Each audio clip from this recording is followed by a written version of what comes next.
fights. But yeah, I mean, I think the biggest thing is, who's the greatest of all time, and Khabib is, I don't know, it's tough to say, that a guy that's undefeated and kind of ran through the lightweight division is not the greatest, but I put him at number 5 right now in my top 5 greatest of all time for MMA. And I thought about this because I knew this was going to be asked. I knew the question was going to be out there. And so, yeah. I mean, and I'm also a guy coming from 2010 MMA to 2015, 16 when I was really into UFC. And honestly, a lot of the UFC fights, I mean, there's so many fights and so many events, and they've kind of watered down the product so much that it's kind of hard to follow UFC now unless you're following the big fights, Conor and Khabib and Stipe and when the big fights are there.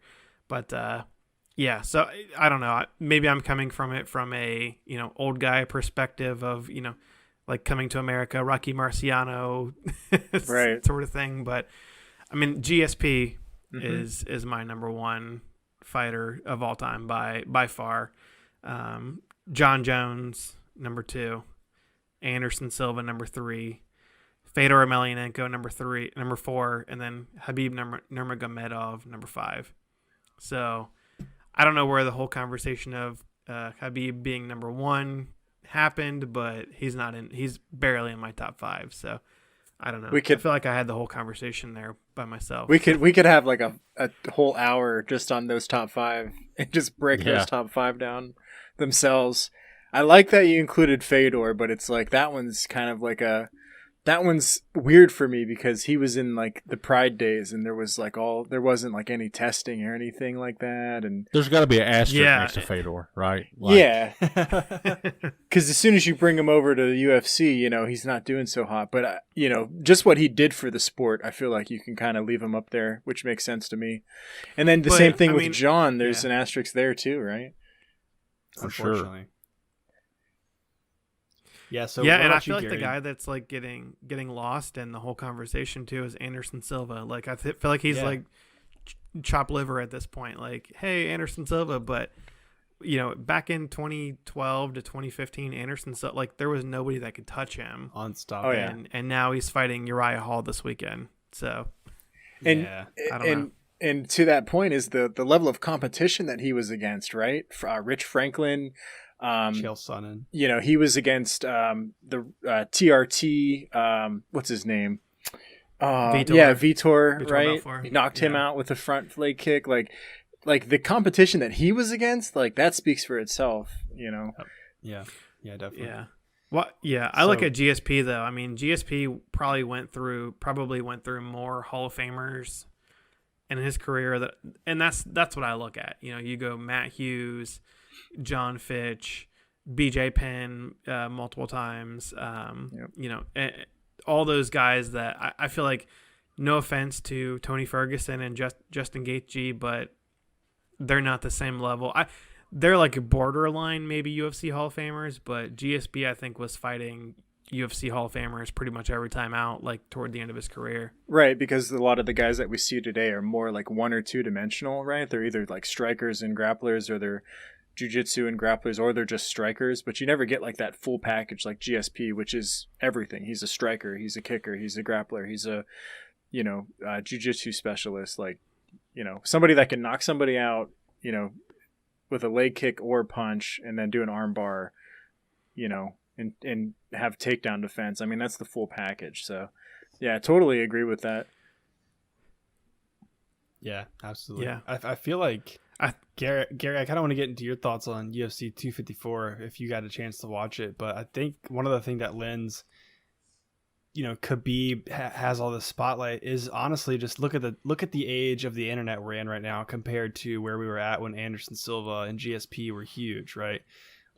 There's so much, Instagram wasn't as big of a thing when those guys were in their prime. And now, I mean, Khabib and these guys at the top of their game right now have this celebrity status that these other UFC fighters never had. I mean, Khabib had a motorcade going into this last fight. He made $10 million, well, rumored, I don't know if it's factual or not, to make $10 million that last fight. Just this stuff, it's just a whole nother level of popularity and fame and spotlight. So when this conversation of greatest of all time, these people that are having this conversation probably maybe not even have ever watched these other guys fight before. And I think that, lends itself to that title, I guess. But Gary, did you get a chance to watch UFC 254 this past weekend? Yeah, I'm kind of like David. I kind of try to consume after the fact. Plus, I'm a lot older than you guys, so. But I guess 254 was during the day, right? It's kind of like it was in the middle of the day. Yeah. It was, oddly enough. Yeah, 4 o'clock. I think what got lost in the shuffle is how good Robert Whittaker is.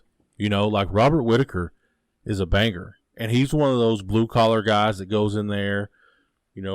Whether it's against like Kelvin Gastelum or Yael Romero, like he's that guy, and he's obviously had some trouble with injuries and stuff, but to go win that fight and just still be relevant, and he's a low key guy. We're talking about Instagram and personas and the what have you done for me lately. Robert Whittaker's that guy that can go in there and get a win, and he goes out to finish. So much of the UFC is a business now. Like, if I'm going to fight, I'm just going to try to win. It's not like, when David and I were watching, it was just who could fight. Like, how are we going to fight? And now it's like, let me, grind this out for 15 minutes or whatever. Who's marketable? Yeah. And so, like, Khabib gets kind of tossed in that category because he's a grinder. Kid's wrestling bears at 5 years old, like what? But he's one that has this, like, Greco-Roman traditional wrestling background that just wants to hurt you. Yeah. And to watch him through the years, people forget the whole tiramisu incident where he missed weight and ended up checking out of a fight. There was, I don't know if y'all saw the controversy around the weigh-ins this time. Like, yeah, if you watch the guy on the scale, he's just, all right, you're good. It doesn't even stop moving. So I don't want to take anything away from him just because he lost his father. He's fought some great competition, but John Jones poking holes in that. Everybody's trying to get their stab. Now who's going to be back on top? So I think this sets up the Ferguson, Gaethje, the whole argument at lightweight. I'd like to see Frankie Edgar back at lightweight. I don't know about you guys, but once the most powerful division's kind of in shambles now with who's the guy. Same when John Jones kind of vacated at light heavyweight. Who's the guy?